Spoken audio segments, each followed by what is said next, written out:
So thank you everyone for joining us. I'm so glad that we've had such an awesome response to the webinars that we're hosting. Glenn has, thank you Glenn for doing this presentation on really kind of basic strategy and tactics. It's always good to hear it from somebody else's perspective, because even though many of us are quite experienced, a different perspective always makes a difference. It increases understanding. So I'm really glad that you're here this evening. Glenn, I'm not going to go through your whole background because you can chime in if you'd like, but Glenn is a scientist. He's a researcher. He's done a lot of research on brushing, but he also is a constant student of the game of curling and is willing to impart his knowledge with us. So I'm just going to turn it over to you, Glenn, and please take it away. Thank you so much. Okay, thank you, Andrea. You're very kind. So first I'm going to just share, I'm going to share my screen.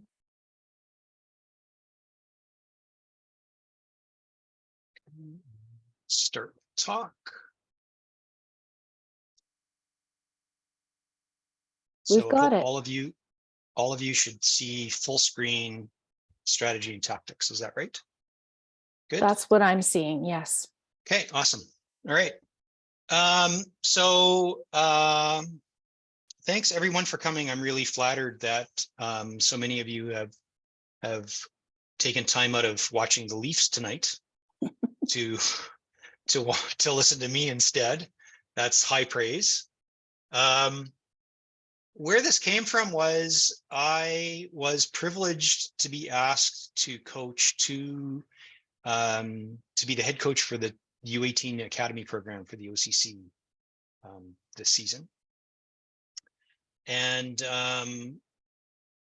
within the program, I had a number of athletes who had never played competitive curling before and whose knowledge of the game was considerably less than the teams that which we played against. And so I decided to put together a presentation for them about, you know, sort of an introduction to strategy and tactics. And I've gone a couple of iterations through this, but I found it really worthwhile. And when Andrea was asking for contributions to the webinar series, I offered up what it is that I had put together.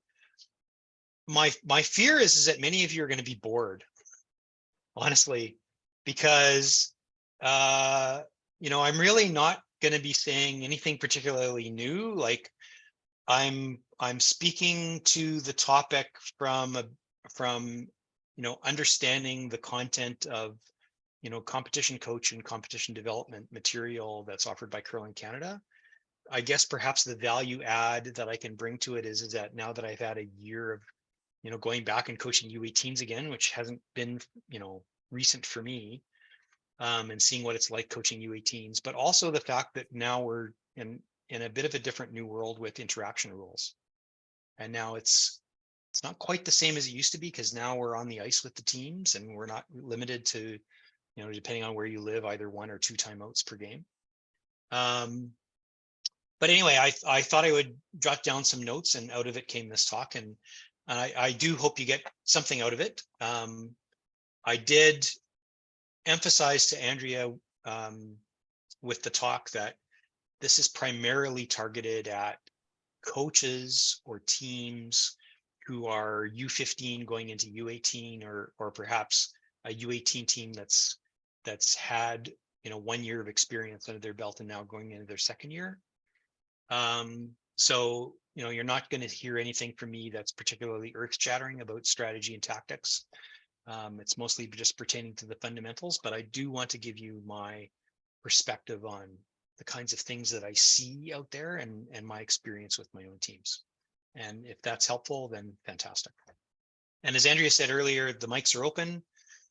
By all means, if you have questions, like, fire away, and we'll deal with them as we can. I mean, if we get bogged down, then I'll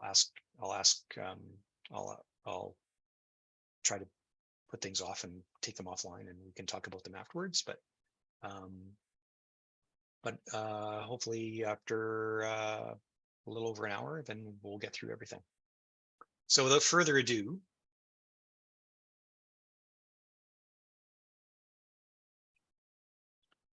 so to start, I do want to differentiate between strategy and tactics. So strategy is the team's overarching approach to how to play the game. And I'm going to go into a little bit more detail in a minute. Whereas tactics are how to execute the shots that implement that strategy. And tactics is quite broad because it's not only which shots to play, but also how to play them.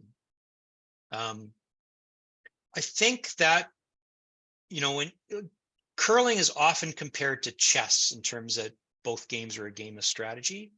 And I do believe that there are, in fact, a lot of parallels between learning how to play chess and learning how to curl, or learning how to skip. So just bear with me for a couple of minutes as I explore that. So when someone who's younger gets introduced to the game of chess, usually the first thing that happens is they get to learn exactly how the pieces move. So they get to learn how a pawn moves, how a knight moves, how a bishop moves, how a queen moves, and so on. And they learn, how do you win the game, right? So basically your king's in check and your king can't get out of check, and you can't move another piece to prevent your king from being captured on the next play. So there's some parallels to that in curling, in the sense that, there are different shots that we play, and some are hits and some are draws. And another interesting thing about chess is that the game starts with some fairly severe restrictions on what moves you can make. Like at the beginning of the game, regardless of whether you're white or black, you can either move a pawn or you can move a knight, but you can't move any other piece. You can't move any other piece until you actually develop your side of the board in order to open up a row or a column or a diagonal so that you can actually play another piece. And so most of the time when kids learn how to curl, kids learn how to play chess, they're fixated on sort of the fundamentals of how do you work with a particular piece, or, what moves can you make? But then it's usually a blank in terms of, well, how do you actually play the game? Like what strategy you're going to use to play the game? Because there's lots of different ways to play chess. You could play chess in a very aggressive style. You could play chess with a very defensive style. You could play chess with a style that relies strongly on counterattack. There's lots of different ways to play it, but that's usually not what happens. Usually what we do is we concentrate with younger players on the mechanics of how to move the pieces, and basically leave it up to them about how it is that they're going to play. Just one moment, please. Glenn, Annie, could you please mute? There's some background noise going on. I think you've got more than one mic open, and that's creating feedback. So would you please mute for now? Thank you. No, it's still. It's back. Yeah. Yeah, you've got too many connections, Annie.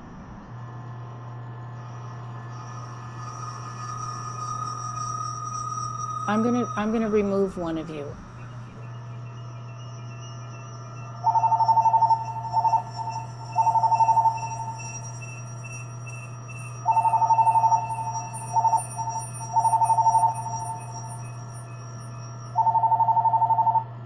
Annie, could you please mute?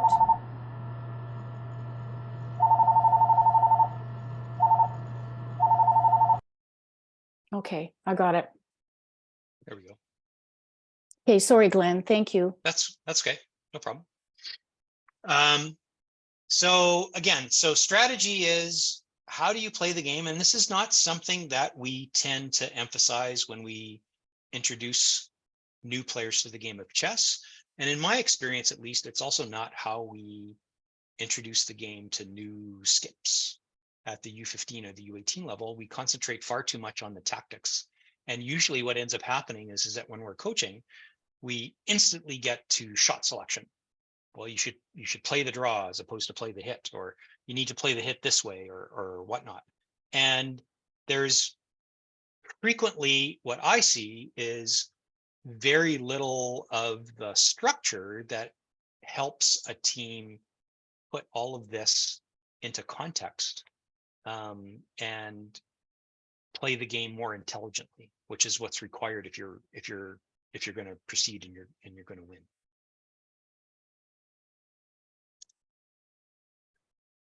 So as I mentioned, there's a lot of different ways that you can play the game, and by and large, it depends on what you like to do. So here are 3 examples, and there are lots of other ones, but you could have an offense first kind of style of play where you're going to have lots of rocks in play every end, and you're going to gamble. You're going to even put lots of rocks in the rings, even, excuse me, if you don't have last rock advantage.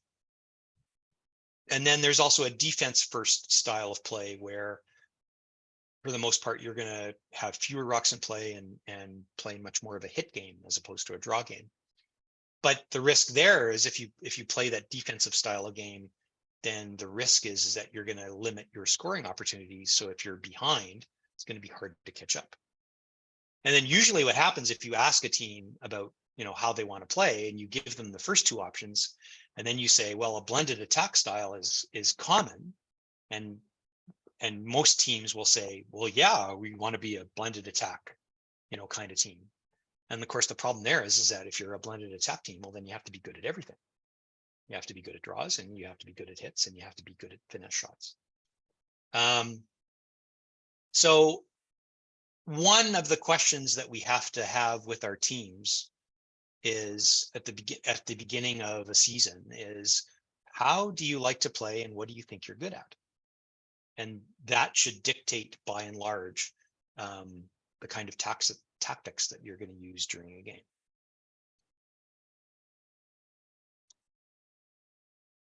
So just flushing this out just a little bit more detail. So if you decide that your team is an offense first kind of team, then they're going to tend to have more rocks in play every end.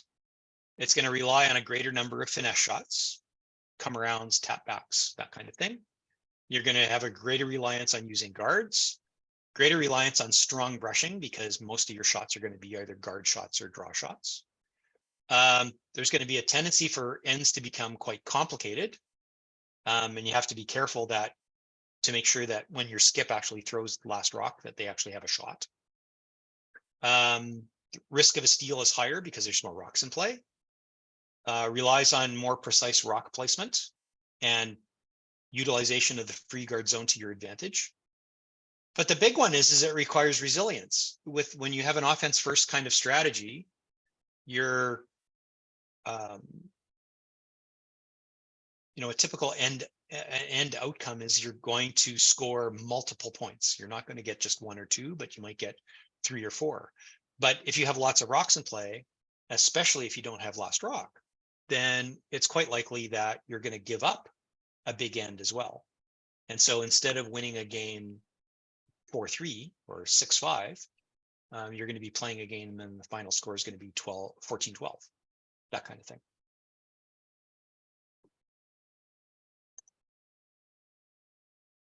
Conversely, if you're defense first, then you tend to have fewer rocks in play. So there's a greater number of hit weight shots, especially peels, hit and rolls, run backs, fewer rocks in play, which means that scoring opportunities now may be limited. So now, getting 2 points is great. Getting 3 points might be rare. But your risk of a steal is reduced as well. And so now the games are going to be relatively close. But what a defense first style requires is fairly precise shooting accuracy at hit weight. And if your team can't do that, then perhaps a defense first strategy may not be for you.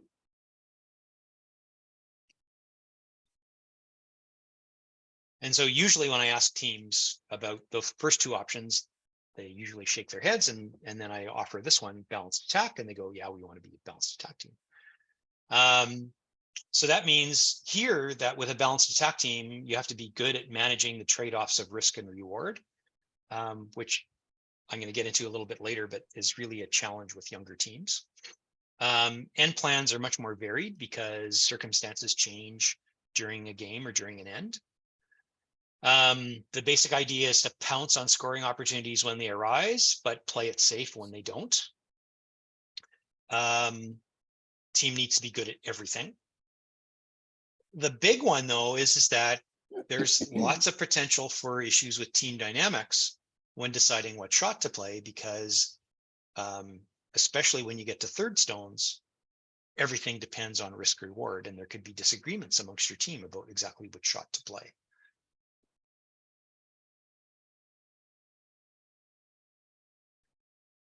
And I see this frequently, and there are teams out there, like since I've coached U18 this year, I've seen all three different styles. I've seen offense first teams, I've seen defense first teams, I've seen lots of blended attack teams.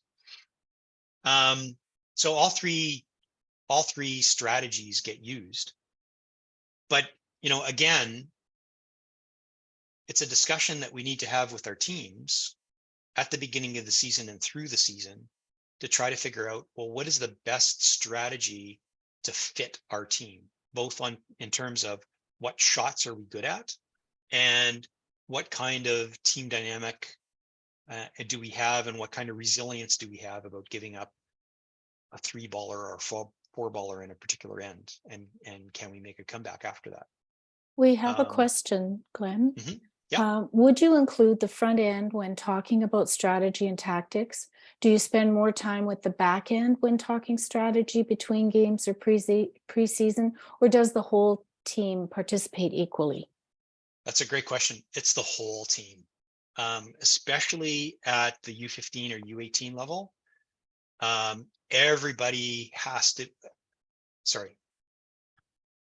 Everybody, regardless of what level of competition you're playing at, has to understand the strategy of the team. It's not simply the back end. The front end also has to be involved.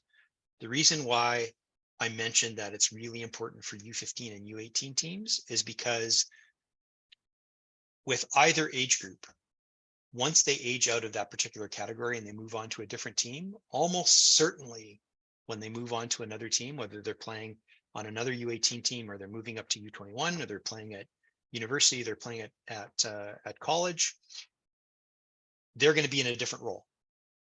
And they have to have an understanding of strategy and tactics when they adopt that role. So just because they're a second this year doesn't mean that they're not going to be a third next year or a skip next year. So everybody has to be on the same page. Everybody has to have a thorough understanding and knowledge about what the strategy for the team is all about. And everybody has to be on the same page, end by end and shot by shot, making sure that the team is executing the strategy that is intended. Because otherwise you're going to have team dynamic problems.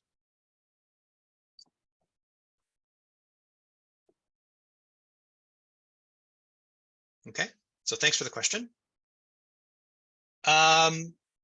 One of the things I certainly see out there coaching U18s is a lot of teams try to adopt the strategy that they see on TV. And I thought it might be worthwhile just to enumerate some of the reasons why maybe that isn't such a great idea. So just let me go through these just really briefly. I mean, you can read just as well as I can, but tour teams play on more consistent ice. They play with better stones. A big one is tour teams always have a pre-game practice before every game.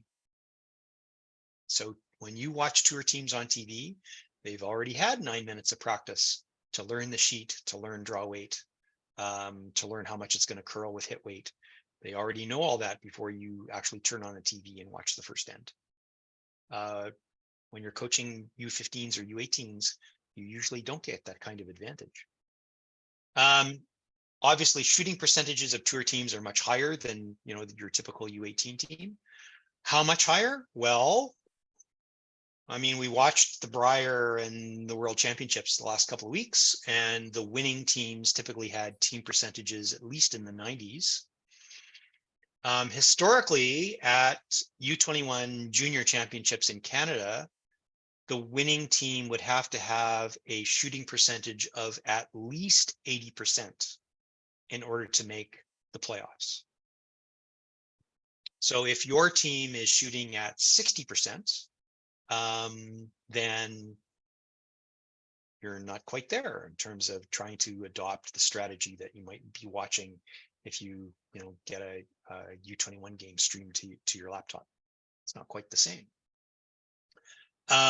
With that higher shooting percentages is a greater throwing consistency amongst the players. That consistency stemming from line of delivery, release, and the number of rotations that all of them throw. At the U15 or U18 level, most shots that are played are either 1, to become shot rock, or 2, to remove shot rock. But most shots played by tour teams are neither. They're setup shots, because you don't count the score until the last stone is thrown in the end. Tour skips are usually much better at reading ice than younger players. And tour teams discuss strategy and tactics constantly. So they have a very, very well-developed sense of what the ice is doing and what strategy and tactics to use for any particular path or portion of a sheet, and much more so than what you're going to see at the U15 or U18 level.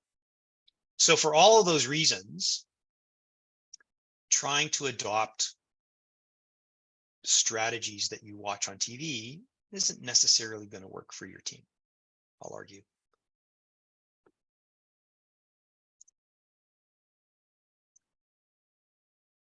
So if we're going to try to create a framework for U15 and beginning U18 teams about how to play the game, what I'm going to suggest, and this is straight from the Curling Canada Competition Coach Manual, is to limit the set of possibilities to essentially 3 strategic options. And they're color-coded, and color-coded quite intentionally: red, yellow, and green. So red is protect, which is minimize the scoring opportunities for the opposition. Because one of the things that I find with young teams, especially teams coming out of U15s, is they try to score every end, which is actually not required. Sometimes it's perfectly acceptable to give up a single point to the other team, because it means you get hammered back in the next end. So you don't need to score necessarily every end, but what you want to do is you want to make sure that in a protect scenario, you minimize the scoring opportunities for the other team. So you don't want them to score any more than 1, and a blank is fine.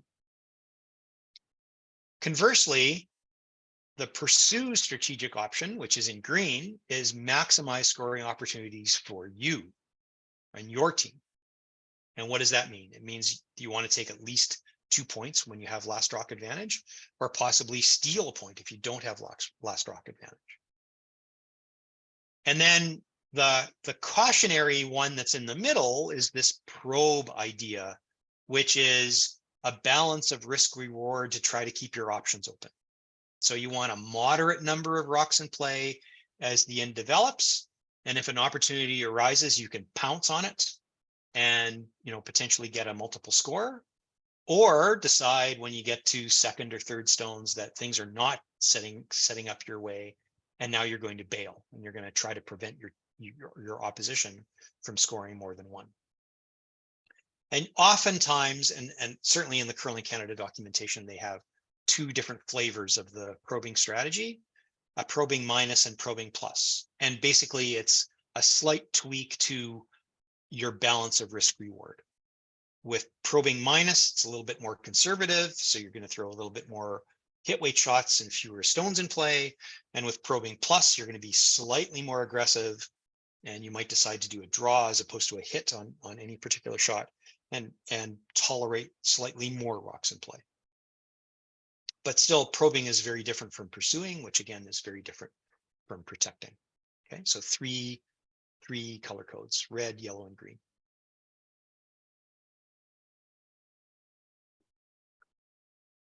So then if you think about that set of strategic options where you've got, the protect style, you've got the pursue style, and you've got the probing style where you're kind of hedging your bets, then a game plan is a combination of those various strategies that you expect to use in different scoreboard situations as the game progresses. That's the game plan. And it can be helpful to break the game down into three parts: the earlier ends, the middle ends, and the late ends. And you might adjust that game plan because of different factors. So in the Curling Canada documentation, these are called top factors, and top comes from the acronym team performance, opposition tendencies, and playing conditions, ice and stones. Okay. So for example, if you're playing the first game in an event and it's a brand new club, you've never been there before, you have no documentation about what the stones are like, then maybe in the beginning of the game, you're going to play it a little bit more conservatively. Versus if you're playing a game at your home club and you're already familiar with the ice conditions and you're already familiar with the rink and you're already familiar with your stones, well, then maybe you want to be a little bit more aggressive in what it is that you might do at the beginning of the game. Okay, but the idea for a game plan is to actually give some thought and map it out as to exactly what it is that you might do in any particular situation and what your opponent might bring to the table as a result, because your opponent is also going to have a game plan and might be different than yours.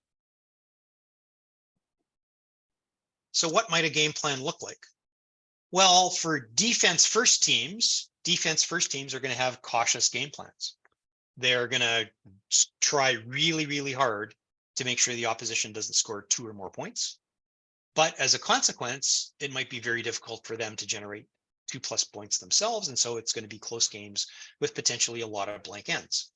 And I witnessed this when I took my U18 girls to Edmonton last month for the Mark Kennedy Junior Classic. And I witnessed a women's team from Saskatoon play a very, very defensive style of game. And they blanked 3 ends out of 8. And then the turning point actually was they tried to blank a 4th end and they missed and gave up a steal of 1 and lost by 1 point. That's the kind of thing that happens with defense first teams. Conversely, offense first teams usually have much more aggressive game plans. And I can think of no better example of an offense first team with an aggressive game plan than Jennifer Jones.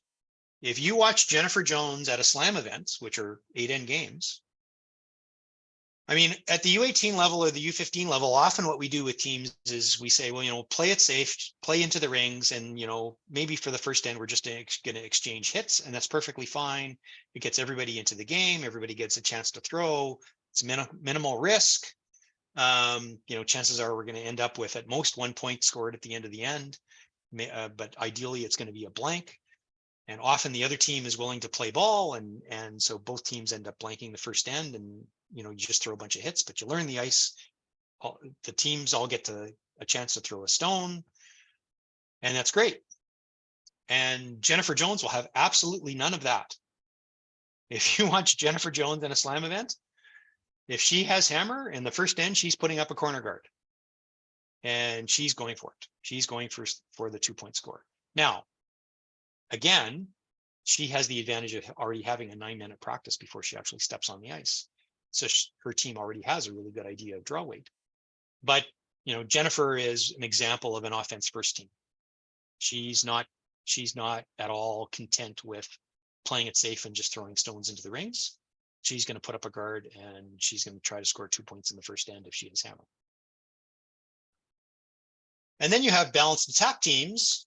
And here the issue is with balanced attack teams is that the game plan is a lot more fluid.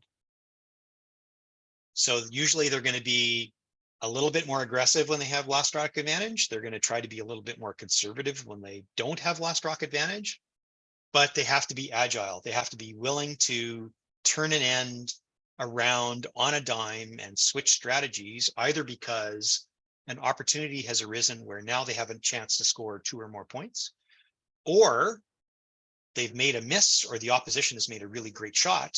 And now they've decided that, uh-oh, we're in deep trouble. Now it's time to bail. And of course, the key is recognizing when that happens. And that's why the interaction rules that we've now adopted this past year are so critical, because in my experience, certainly dealing with the interaction rules this year, the turning point in any particular end is arresting the indecision that happens with a team, where they're in the middle of the end and they don't know what to do. And you're watching them struggle with what shot to call, because they have an idea in their mind of what it is that they want to accomplish at the beginning of the end. It's not going particularly well, but they don't know how to get themselves out of it. And that's where the interaction really pays off. And that's why I'm super, super glad that with curling, we're now doing interactions and we have the opportunity to do that every end, as opposed to being limited to 2 timeouts in a game. Okay, with all that, what I am going to mention is something that I got lectured to when I took, at the time, the level 3 coaching course. And one of my instructors was Bruce Merklinger from Ottawa. And he strongly stressed that defense wins games. And I've always taken that to heart after since then. So that was, I don't know, 13 years ago. And all through my coaching, I've really tried to remember that, because he's right that you know, usually if you're an offense first team, usually what ends up happening is the team says they're resilient, but usually they're not. Usually what ends up happening is they give up. If they give up a 3-baller or a 4-baller, then the team sags and it's game over. So defense wins games. Okay, so this is kind of the prelude to getting into the tactics part, but I hope that the discussion at least has been able to frame the conversation that you might have with your team about what kind of strategy do you want to use as a team? And the main question for the players is, what are you good at? And what can you tolerate? Can you give up a 3-baller or a 4-baller, or do you want to keep it close? And so once you come up with that, then what you can do is you can come up with a game plan cue card like this. So this is not my idea. I got this from Bill Shearhart, I don't know, almost 20 years ago. I mean, players can't use their phones or any other devices on the ice, but nothing prevents them from having a 3x5 index card in their pocket. And the skip can pull that out whenever. And here the cue card is on the y-axis, the score differential. If it's 0, it means the score is tied. If it's +1, it means that we're ahead by 1 point, we're ahead by 2 points, and so on, or conversely, if we're down. And then it's the ends across the top, including the extra end.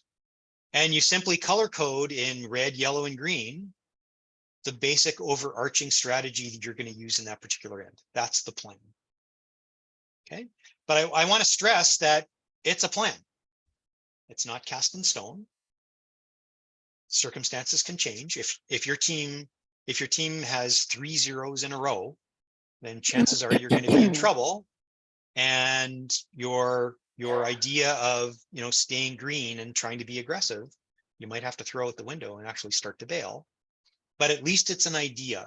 So this particular example that I came up with this morning is what I think a relatively typical balanced attack kind of approach, where in the first end, for sure, the team is going to want to play it safe and just want to get everybody in the game, and you're going to play into the rings and play hits. And then in the second end, it's probably going to be more of the same. And then after the second end, then perhaps we're going to get a little bit more aggressive as we go through, but a fairly conservative kind of strategy. So we have a question, Glenn. Yep. How should we approach coaches' interactions with the U18 team? Should we dictate the shot and explain the strategy later as it saves time? Or should we have a discussion on the shot that they would like to throw? That's a really great question. And I think it depends on a whole bunch of factors. I think it depends on how much of a conversation have you had with your team through the season. I can well imagine, as it was for me this year, that in the beginning of the season, when I would do an interaction, it was much more prescriptive. I would tell Amanda what to throw. And then later on, as we got into the season and her understanding of strategy and tactics improved significantly, then it was much more of a, if I was calling an interaction or she was asking for an interaction, it'd be, okay, so what are you thinking? Like, what do you have in mind? What was your initial goal for the end? And how has that changed now that there's, only third stones remaining or only 3 shots left, that kind of thing. So it's much more fluid. And I think a lot depends on the situation. But there, I think, and I have a slide to this point later on, very often there isn't a right answer. Very often, whenever you're faced with a particular scenario, there are multiple options, all of which have advantages and disadvantages. And it comes down to, what do you think you can make? What does the skip want to be able to throw? So it's, so I hate to use the cliche, but I'll answer, sometimes it depends, and you have to work it out and then talk about it in your debrief afterwards.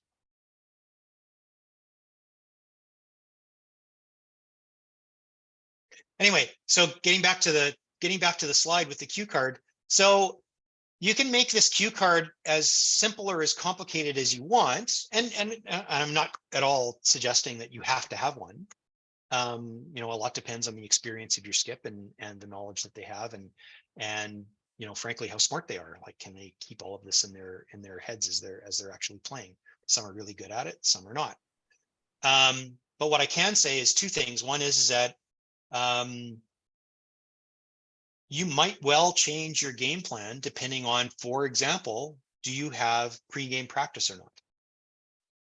So in this example that I gave, this is assuming that you don't have pre-game practice and you're either starting from a coin flip or you're starting from like 2 thrown stones at the beginning of the end, and then LSD, which is typically what's used in junior slam events, and then off you go and you play.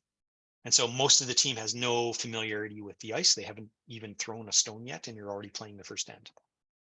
And you might decide, very differently if you've got a 9-minute practice, and you've had the ability to have all of your players throw and all of your players know draw weight, that maybe in the first end, instead of a red, maybe it's a green, and you're actually going to be aggressive like Jennifer Jones.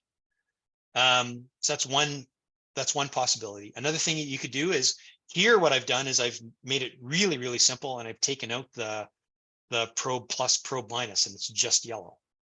So just taking that out altogether, and it's just red, yellow, and green. And another thing I haven't done here is I haven't tried to differentiate between, well, when you're playing this end and you're up 3, do you have hammer or not? You could do that too. And so one thing you could do is take a 3x5 index card, have one set of strategies for when you have hammer, and on the flip side, have another set of strategies you have when you don't have hammer, tape them together, and now your skip. And I would certainly give them to all the members of the team, not just the skip. Now on both sides, they have the entire game plan for the game. Here's what we're going to try to do when we have hammer. Here's what we're going to try to do when we don't. And it just decreases the amount of conversation that's required in between every end or even during an end. Everybody is on board with, here's what it is that we're trying to do. It doesn't mean that you can't deviate from it, but at least everybody's got an idea from the get-go. Here's what the plan is. Having a plan is better than having no plan. We have a comment. Yep. Someone loves the cue card idea, and I think it's great too. Stick it in Oh. the player's pocket and away you go. Okay, well, thank you. And as I said earlier, I cannot take credit for this. This is something I learned from Bill Schurart years ago. But I mean, CFL quarterbacks use this. Like if you watch any football game and take a look at the quarterback's forearm that's not on their throwing hand, it's a big, massive cue card of here are all the different plays and here are all the different plays we're going to play in different situations. So they don't have to rely on the coach. They just look at their forearm when they're in the huddle and they know what it is that they need to do. And this is the same thing. Okay. So that's the game plan. So now what we need to do is we need to drill it down and say, okay, so if that's the game plan, then what's an end plan? Well, an end plan then is just simply this single end implementation of your game plan. What are you going to do in this particular end in order to implement your game plan? Are you going to be pursuing? Are you going to be protecting? Are you going to be probing? And here, like chess, it's really hard to be prescriptive because there's, you know, a near infinite number of possibilities for shots as you go through an end. So you can't say to any particular team, well, this is the shot, or this is the shot, or that's not the shot, because it depends. And it depends just on so many things. In the very beginning of the end, when there's only 2, 3, 4 stones that are being thrown, then you can have, you know, a little bit more detail of, you know, where you're trying to place the stones, but mistakes are going to get made. And then after that, there are so many variables and so many possibilities for what the sheet looks like after you're done with lead stones, that it's really hard to be prescriptive and to be certain or as I said, prescriptive and trying to tell the team, well, you should do this as opposed to doing that. Like it all depends. And this is where the players themselves have to think. And with interventions, we only have, you know, depending on where you live, you only have 1 per end. I realize that Saskatchewan has 2. And interestingly, in Ontario at U18 provincials this year, we actually had 3, believe it or not, which I found completely bizarre, because we had an interaction every end. And then in addition to the interactions, you still had the opportunity to call 2 timeouts. So potentially you could have 3 interactions in a single end, which I thought was really wild. Anyway, so the an end plan then is simply, okay, so given our strategy and our intended outcome for this particular end, whether it's protecting, pursuing, or probing, what is it that we want to do? And sometimes it's easy, or you know, depending on the sophistication of the team, to talk about that in the early and middle ends, and then have something different for the late ends. Because at the end of the day, when you finally get to ends 7 and 8, you have to find a way to win. And you know, sometimes you have to throw the intended game plan kind of out the window. If you're down 3 playing the 7th end, well, you have to be aggressive. You have to score.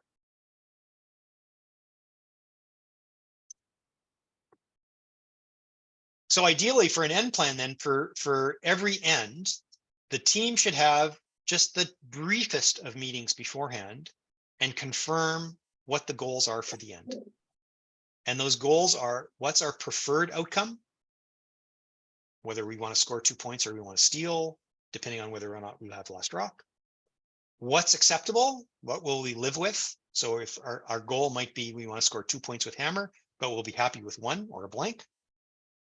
And what is undesirable? What do we really not want to happen? And that might be giving up a steal or giving up a 3-baller or a 4-baller. And that end plan has to suit the scoreboard, obviously, and that's where, you know, the previous slide with the game plan and the cue card comes in, because what it is that you're going to do all depends on what end you're playing and what the score is. And then a really good point, and again, I got this from Bill Shearhart, is the other team is also going to have an end plan and may not dovetail with yours. So you might want to be playing it safe, and you're going to throw rocks in the rings because you're up with a lead, and your opposition is going to be putting up corner guards because they're going to be super aggressive, and you have to be able to deal with that and expect it. Okay, so the next 2 slides are straight out of the competition coach manual. So here we've got end plans with last rock advantage, and I'm not going to go through this in a tremendous amount of detail, because I think most of it is straightforward. If you're protecting, you're more conservative. So your primary objective, even if you have last rock, is going for a blank. If you're pursuing, you want to score at least 2 points. And if you're probing, you're hedging your bets. And then otherwise, you're going to live with less desirable outcomes, but that's okay. But the general shot emphasis, if you're protecting, is you're going to be playing hits. If you're pursuing, you're going to be playing guards and draws. And if you're probing, you're going to be doing something in the middle. If you don't have hammer, then things change a little bit. If you're protecting, then you want to make sure that your opposition might not blank, like you might prefer actually to give up a steal. If you're pursuing, you want to steal anyway, so you're going to try to steal a point, but you might live with the fact that your opposition is going to get 1 point instead of you because they have hammer. And then probing is going to be somewhere in between.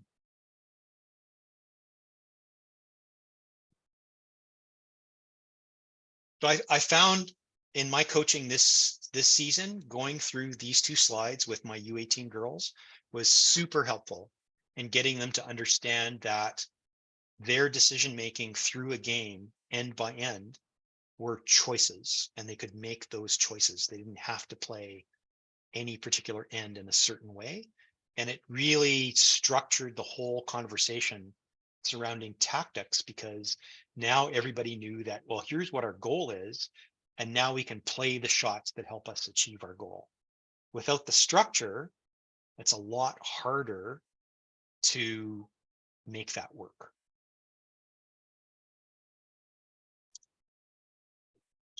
So just a couple of other points. So if your team does not have hammer, then remember that the free guard zone rule is in place to help the team that doesn't have hammer. So that's your team. So what we want is we want a reduced scoring area for the opposition skip. We want protection from the front with guards. We want support from the back with backing, but we don't want to take any unnecessary risks. And all too often, what I see when a team gives up a 3-baller or a 4-baller is they've gambled too much when they don't have last rock, and the other team makes a fantastic shot. And we saw that at both the Brier and the World Championships this past week. If your team does have last rock advantage in a particular end, then ideally what we want to do is we want to use hammer to score at least 2 points. Even though the free guard zone is designed to help the opposition because they don't have hammer, it doesn't mean that we can't use the free guard zone. It means that we can put up a corner guard and the opposition can't peel it. But if we're going to put up a corner guard, then it means that if we don't use it, then it's a wasted shot. So that's an important thing for the team to remember. If we're going to play a corner guard, ideally we should use it. If we don't use it, then maybe our strategy in the beginning of the end doesn't follow through to the shots that we're playing at the end of the end. Okay, so after all that, now we can start the conversation about shot selection, because now what we can do is we can frame the context for deciding what shot to play on the basis of what's the strategy that we're trying to achieve in this particular end within the game.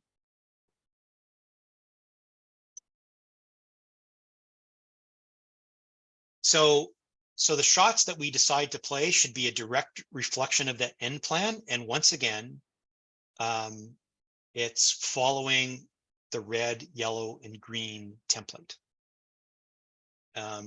If we're doing a protecting strategy, then chances are our shot selection is going to be mostly hits. If we're pursuing, then our strategy is mostly going to be guards and come arounds.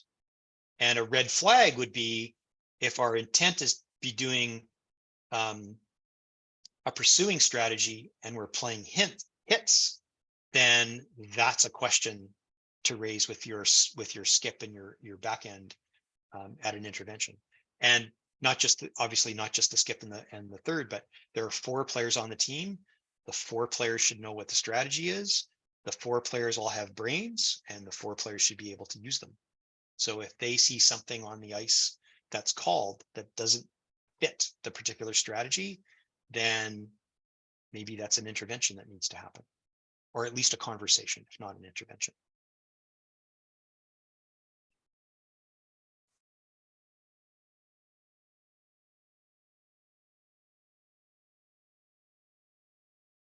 So as I mentioned earlier, it's possible to think about how to structure an end as long as we don't get very far into the end. As long as we're only talking about lead stones, then there are few enough possibilities that we can have a rational conversation about, where do we want these stones to end up. But once we get into second stones, then things get way more complicated. There's way too many options, and we lose the ability to be prescriptive about what it is that we want to happen.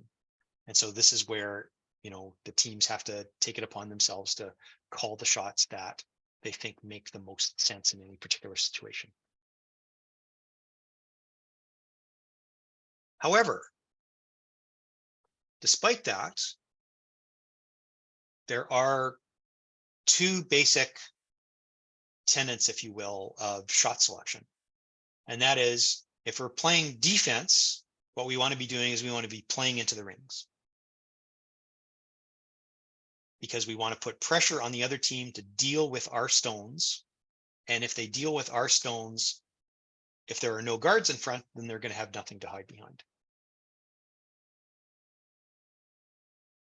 If we're going to play an offensive shot, then we're going to play in front of the rings or being in the control zone in the top 12 foot, so that we actually have something to hide behind afterwards. We can play a draw, we can play a hit and roll, we can play a run back if we need to.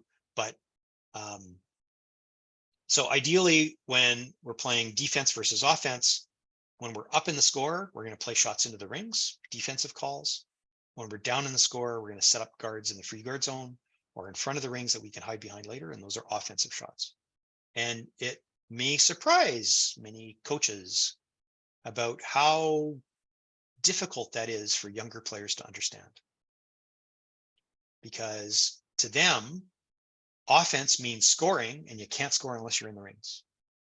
So many players think that an offensive shot is putting it in the rings because that way it can count. And of course, the issue is that you don't count the score until the end is over. Doesn't matter if you shot rock after the end of 4 stones. That's a really hard thing for younger players to learn. It's just hard. So similarly with last rock advantage, ideally what we would like is, with last rock advantage, we'd like to play to the wings, because ideally in a last rock advantage scenario, you're going to be lying 1 point, and with your last rock with hammer, you're going to be able to draw into the rings through the middle in order to score 2 points. That's the whole premise of 4-person curling. So with last rock advantage, you're going to be playing to the green areas of the sheet. You're going to be playing to the side. And conversely, if you don't have hammer, you're going to want to clutter up the beginning and control the control zone in front of the house, because you're going to shrink that scoring area for the opposition and prevent them from drawing the 4-foot. So usually what ends up happening is that both teams in a game try to control that control zone right in front of the 4-foot circle. The team with hammer wants to keep it open. The team that doesn't have hammer wants to shut it down and put stones there that the opposition has to deal with. Okay. But regardless, whether or not your team has hammer or doesn't have hammer, with any shot, they're going to have to make a choice. Either they're going to have to deal with an opposition stone, and that means they're either going to hit it, or they're going to freeze to it, or they're going to hit it and try to roll, or they're going to play a come around or something, or they're going to ignore it and they're going to play something else. And that's the crux of shot selection for the skip. You're either going to deal with the stone, or you're going to ignore that stone and you're going to play something else. And this is, again, a really hard thing for younger players to learn about what's the risk of ignoring a stone and doing what I want, as opposed to dealing with the stone that was thrown by the opposition. Okay. Okay. And then I had to include this slide. And the reason I had to include this slide is because in my experience, especially with this year, I have relearned the lesson that for junior boys, they can make everything. Just ask them. So they have a very poor sense, in my experience, of understanding the element of risk with any particular shot, because all shots are easy and all shots can be made. So I just listed here 15 shots and an order of difficulty from easiest to hardest. You and I might have some disagreement over the precise ordering of the shots, but I think I'm pretty close altogether. And what I will say, again, from my experience this year, is that especially for junior boys, there's a considerable lack of understanding of the element of risk with this list. And this is something that needs to be mentioned, especially to junior boys teams. And it's really instructive, especially at the beginning of the year, to go out and practice, give them 15 minutes to learn the sheet, and then ask them to do cross the house doubles and see how many they make. And chances are they might make 1 in 10. And maybe then they'll actually start seeing the merit in the lesson that maybe across the house double is not a shot that we can actually make on a consistent basis. Maybe we should try to throw something that's a little easier.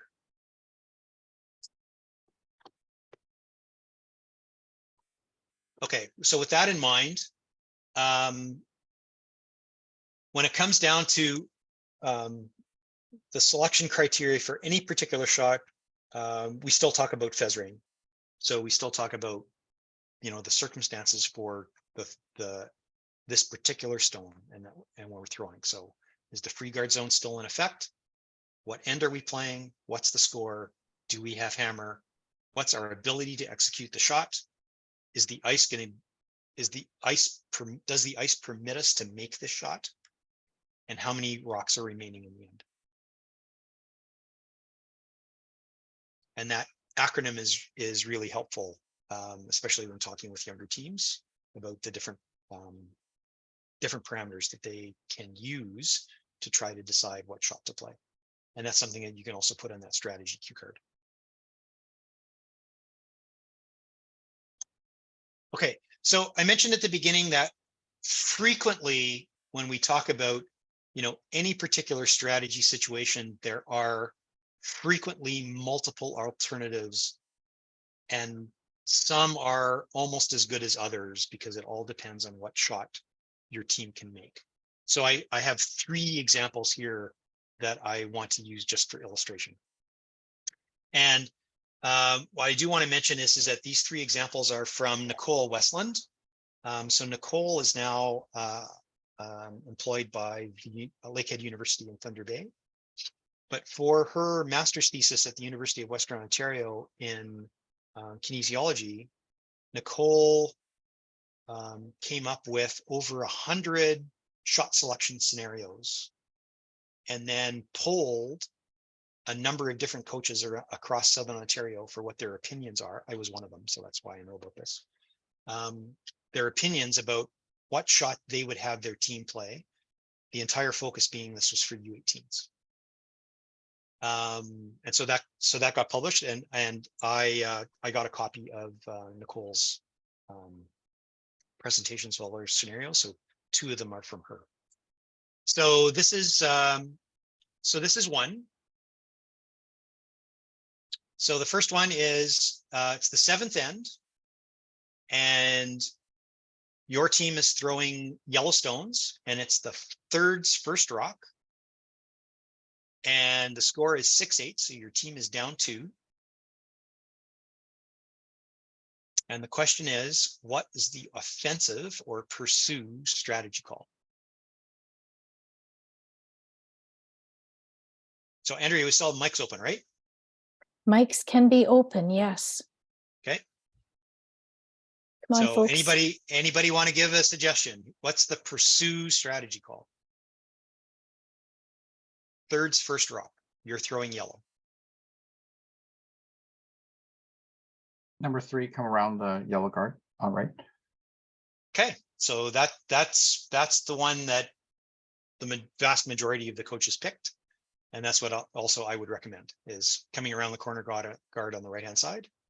Tight guard, you're going to sit 2, and again the goal is here to score 2 points at least in the 7th end, and hopefully go into the 8th end at least tied. Okay, so what would a protect call be?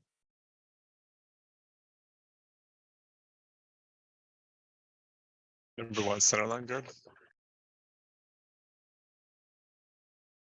Correct. That's also the one that was picked by the majority of coaches, is you're going to throw up a center guard and you're going to guard shot stone.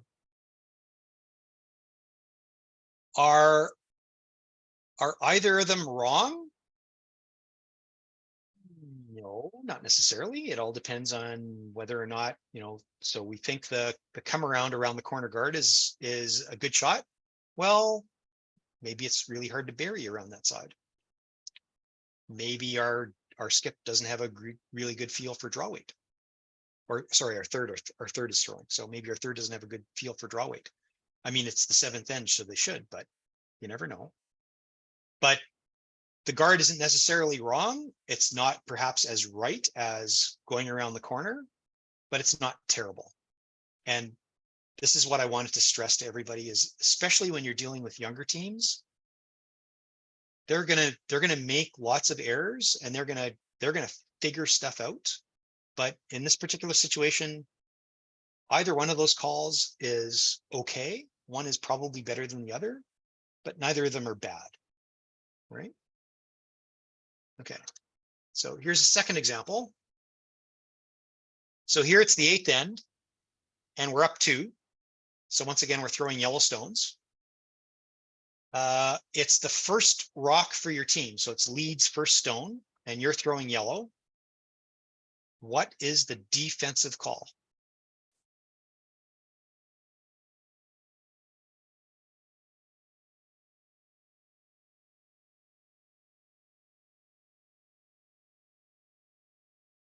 I assume we can still tick here, Glenn, that rule wasn't in effect. The rule from this year wasn't in effect that would prevent us from doing that.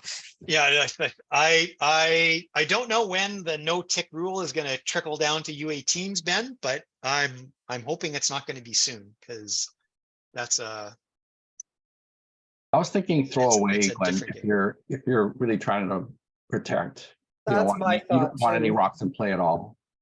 Okay. Any other options? I think drawing to the top 4 is also reasonable for that. Okay, so in Nicole's survey, like the first choice, the tick, was the most popular. The come around to the 4-foot was the second most popular, and the throwaways was the third most popular. Again, a lot depends on what it is that your team can do. If you have practiced the tick shot and your lead is confident in making the tick shot, great. Of course, the danger of throwing the tick shot is if they don't make it perfect, they could leave 2 quarter guards. For the second choice, drawing top 4, again, it's the 8th end. So you hope by this point that your lead has a decent understanding of draw weight and the ice conditions aren't difficult. And if you ask them to draw around top 4, they can make it. Of course, the danger is if they're light and they get their tolerance wrong, they could put up another center line guard, and then the red team is going to blissfully draw around 2 guards. throw away, not a bad call. At least it's almost a certain guarantee that you're going to make it. But you don't put any pressure on the opposition. So again, it's hard to be prescriptive in a particular scenario about what is the right decision. There's probably a preference, and this is something that you're going to want to discuss with your teams ahead of time. When it is the 8th end and we have hammer and the opposition puts up a center line guard, what do we do? And you can have that conversation well before the game is played, what it is that you want to do. And there are advantages and disadvantages of both, but a lot depends on what is your team good at and what can they do in the moment. And a lot depends on what shot can your lead execute. So conversely, there's an offensive call. And the offensive call is what? Corner guard. Corner guard, that's one of them. Yep. What's the other one?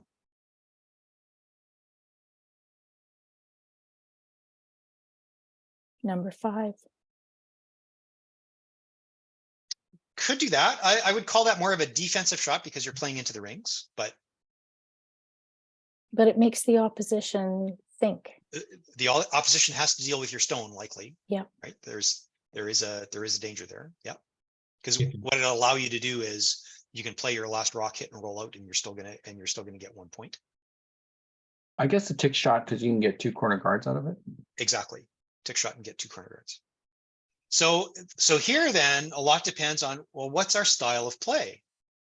Are we happy playing the 8th end even though we're up 2 points? We don't want to play a defensive style. We actually want to be offensive. We're going to put up corner guards and we're actually going to put pressure on the opposition. Is that what we want to do?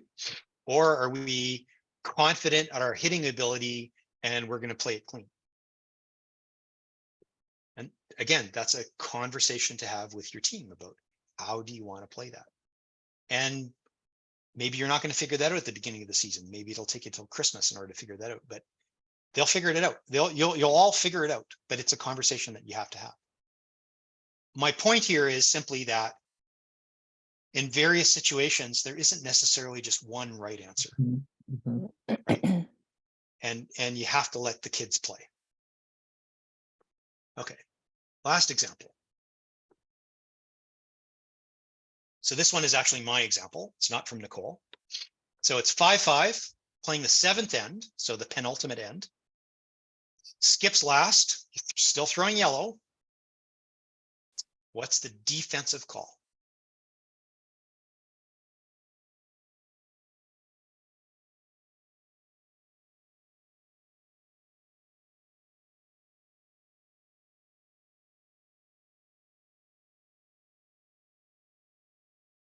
Run back double. Okay, any other takers? I'm going to say the draw.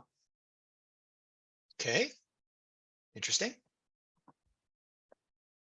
Okay, so this is from I the like that U18. hack. I like that hack waiter. Try and blank. Okay. All right, so 3 different options. So this was from the U18 the OCC Academy boys playing the U18 Provincial A final this year. And this was exactly their scenario. And they were trying, the goal of the end was to blank and carry hammer into the 8th end tied. Mhm. And they decided on option 2. And unfortunately, what happened is they were just a little bit wide and just a little bit heavy. And they ticked that corner guard that's biting, that's in the zone, in the 4-foot zone in front of the rings. And they ticked that red rock into the rings and then rolled past the other stone and gave up a steal of 2.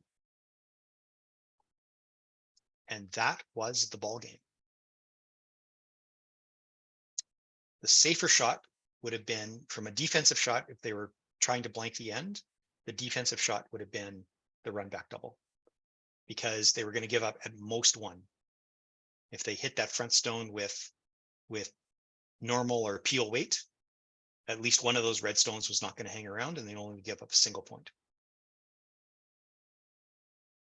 Those are So the that defense. was kind of my thinking on the draw as well, Glenn, was that even if you didn't hit, the most you're gonna give up, or even if you didn't make the draw, the most you're gonna give up is one.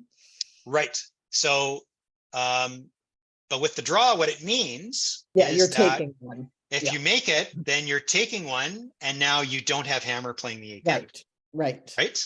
So these are the scenarios that you have to discuss with your team and decide what it is that you're going to do. And in this particular case, Lori Eddy was their coach for this game, and Lori didn't have another intervention to use, so there's nothing that she could say.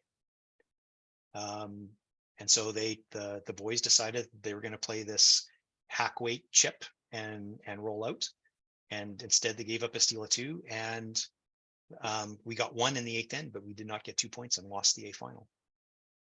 And then unfortunately turned around and also lost the B final, and so the boys didn't go to nationals as a consequence.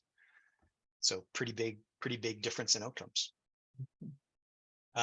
So there are my point in doing all this again is that there are choices. Some choices are better than others. Sometimes the choices are, there's less distinction between the choices in terms of whether one is good or one is bad. Sometimes the choices might have different outcomes. This was a very important choice to make. It doesn't necessarily look all that complicated, but giving up a steal of 2 in the 7th end when the score is tied, that's a big deal, especially when you're playing at U18s. Okay, so we're almost done. I just wanted to go through just a couple of other brief points. And one of the things I wanted to talk about was important decision points in any end. So one of the things that I found, at least coaching the U18 girls this year, is it was really, really hard at the beginning of the season to get the girls to recognize the bail point. Get them to recognize when they are in danger of giving up a big end.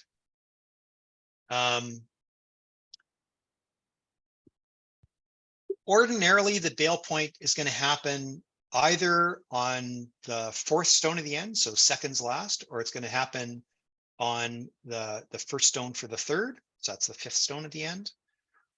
But oftentimes what I would see from the U18 girls is eventually they figured out that now they're in trouble, but they would initiate the call for the bail point 1 shot too late. So instead of doing it on the 4th stone, they do it on the 5th, or instead of doing it on the 5th stone, they try it on the 6th, thirds last. And it's hard to get them to recognize in the early stages of where that point is.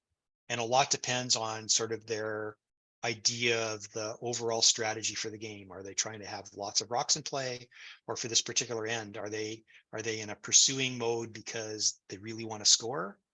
And of course, the problem is that, well, maybe you really want to score, but if you give up a 4-baller, it's over, right? And it's hard for them to recognize that. And that's where an intervention can really come in. But what it means is that if you're the coach, you have to intervene also at the right time. Calling the intervention when it's thirds last is too late. That is not going to help them, because by that time they probably already know. You have to be ahead of the game if you're going to do that. And then another one is when there's 3 stones left. So this is the 2 against 1 scenario. So you have hammer, your skip is about to throw their first stone, and the opposition only has 1 rock left. There's a similar kind of thinking as well when you don't have hammer and there's 4 stones left. So because you're going to throw your next one, and then it's going to be 2 against 1 after that. So in this particular case, you want to make sure that whatever it is that you call, just in case that there's a miss, that you have a makeable shot with your last rock. And that if you miss or you roll the wrong way, you don't cut off a draw path, or you prevent yourself from making a hit, or I think worse of all is you try to play a come around freeze and the tolerance is missed and you chip your guard out, your own guard out of the way.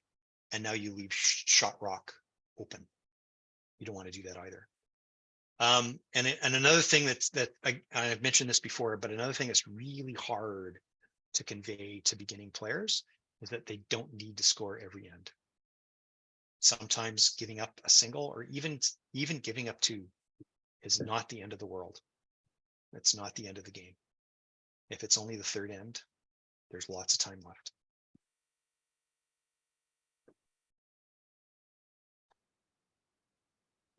Okay.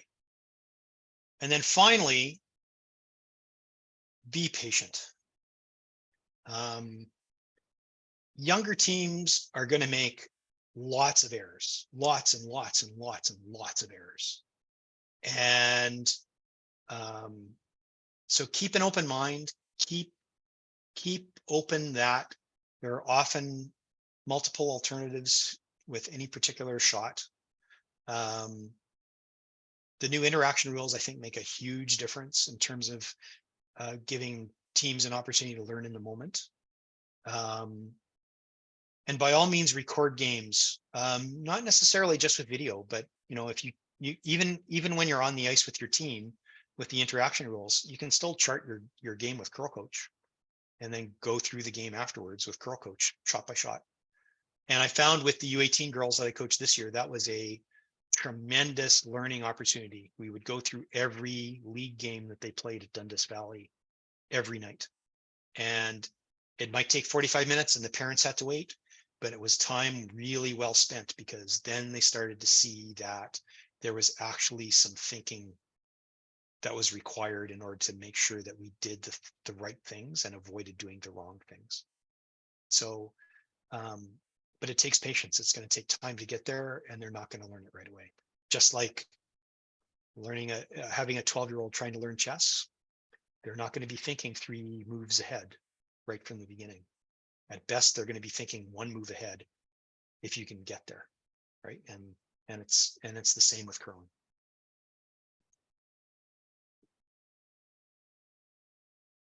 So anyway, the point of all this was to try to frame shot selection, which is usually what I see as the emphasis is at U15 and U18, and put it into a context where you have, at the beginning, you have an idea of what your team is good at, and then you have a strategy for how you're going to play a game.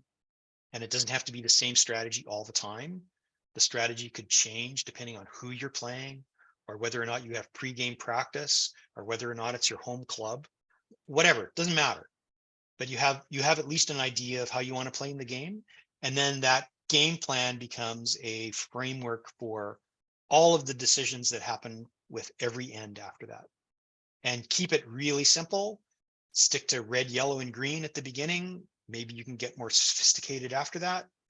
But I found that just starting with the red, yellow, green conversation at the beginning of every end was immensely helpful in setting the right framework for Amanda and the girls in order to make better decisions when it came to making shots. And I'm very happy to say that like they're in the club championship semifinal at Dundas Valley tomorrow, and they're playing like a completely different team than the way they played in September. Completely different team. You wouldn't recognize them. I do have a couple of thank yous to close. So as I said at the beginning, lots of this material should be familiar, I think, to many of you. Most of it comes from either the competition coach or the competition development manuals. My thanks to Nicole for coming up with all those scenarios for U18s, some of which I used. Bill has been a constant resource with his thinking about the game. And then finally, one of the things that was in my level 2 binder when I took level 2, 18 years ago, maybe, is a short paper called How to Play the Shots. It was written in 2003 by Warren Hansen and Ron Anton. And to me, that is one of the finest essays I've ever read about how to actually play the game. And if you haven't read it, I strongly recommend it. And if you can't find a copy of it, email me and I'll put it through my scanner and I'll send you a copy. We have a question. Sure. This coach was in most games this season, but we just couldn't win the close ones. We have a mental performance coach, but do you have any other ideas to make a team more resilient and confident in closer games? Well, so this talk was not at all about mental toughness or resilience. There's a whole other body of work that's available for that. One of the resources that I've used for that kind of material is a book called Smart Curling from Vera Pezer. I'll actually have it right here on my bookshelf. So that's it there. So it's called Smart Curling.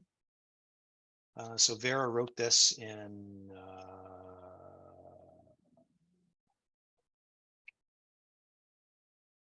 2008.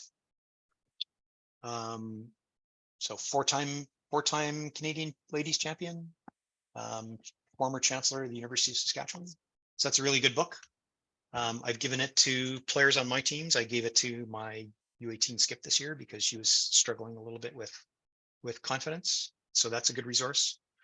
You know, at the end of the day, curling is about making shots. And if there's a confidence issue with making shots, then that can stem from the mental side. It can stem from just a lack of confidence and ability, or it can actually stem from technical deficiencies where you actually can't make those shots.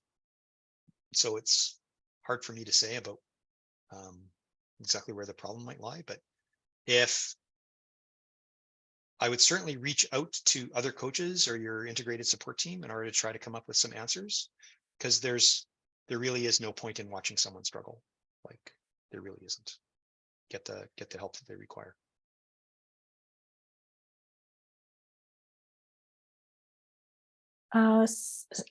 Would you repeat the name of the essay again, please, Glenn? The one, I think it's the one by Warren Hanstead and Ron Anton.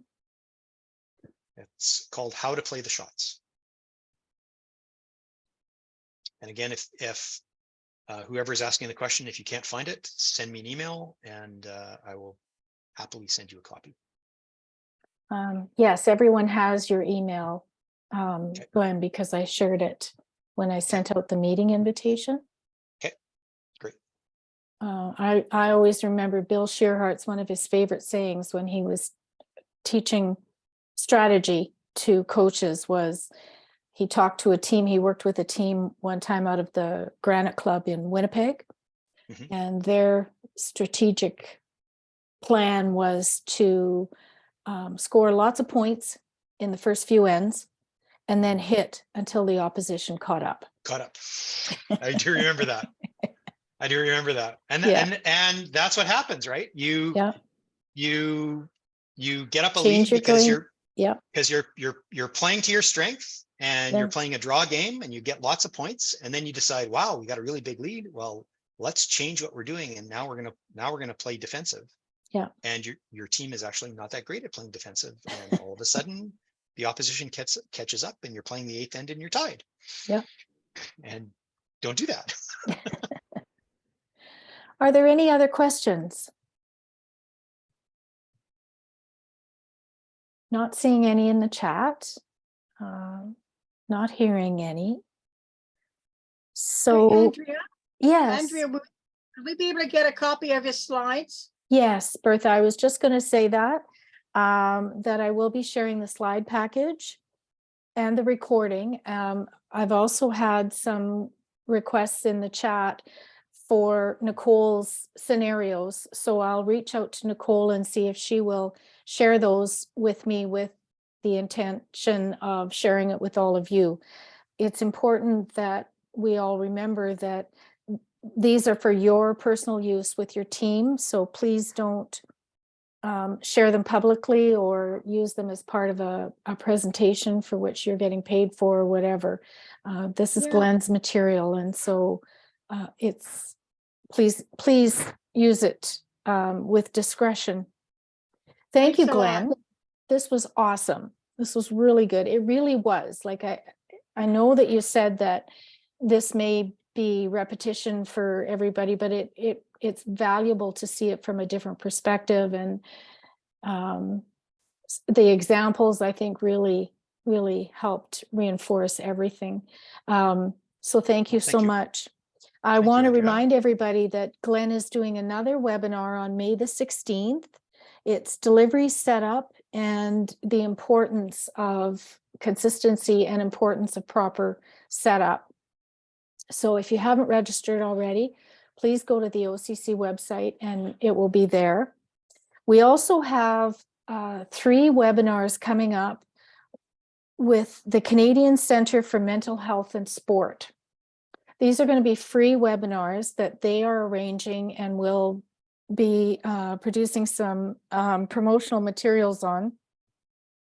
You are all on the email list, so you will be getting it as well. It's May 23rd, May 30th, and June 6th. It's all in the planning stage right now, so I can't share anything more than that.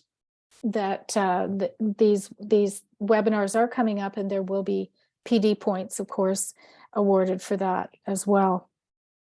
And other than that, we've got lots of thank yous in the chat box there, Glenn. So everyone's Thank you. looking forward to the next session. Thank you so much. Okay. Thank well, you. You're very welcome. I'm glad that that you got, all of you got, I hope, something out of it. Absolutely. It's been this year has been a really rewarding season for me. It's been a long time since I coached U18s. So this is the first time in 10 years that I coached U18s. So it was really helpful for me to go back to sort of like the beginnings of, so here's what it's like, working with 16-year-olds about how to curl and what shots to play and that kind of thing. Mhm. It really made me think really hard about what I wanted to convey and how did I want to do, post-game briefings, because it's very, very easy to get overly critical, especially when you got a team that's just learning and are really inexperienced. And on my team, I had, at the start of the season, 2 of my players were 15s and had never played competitive before. And it's, it was a real learning experience for them. So Humbling for us as coaches. yeah, I mean, it's trying to, foster learning and fostering improvement for sure.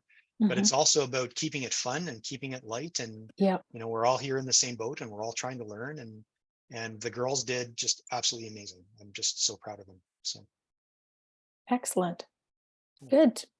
Well, stay tuned, everybody. The recording will not be out to you tomorrow, but it will be out in the next few days. So just keep an eye on it, out for it. I'm going to send 2 emails. I'll send one with the recording and the slides, and I'll send a second email that says, I've sent out the recording and the slides. And if you don't have it, please check your spam folder. So Andrea, just before you send out that email, I made one minor tweak to the slide deck. So I'll send you a new PDF. I'll send Perfect. you a new PDF as soon as we're done here. Yep, that sounds great. Good. Well, thank you, everybody. Have a great evening, and I hope spring has sprung wherever you is. So have a good evening. Wonderful. Thank you. Thank you. Thanks, Glenn. Thanks Right. very Take care. much. Bye. Bye-bye.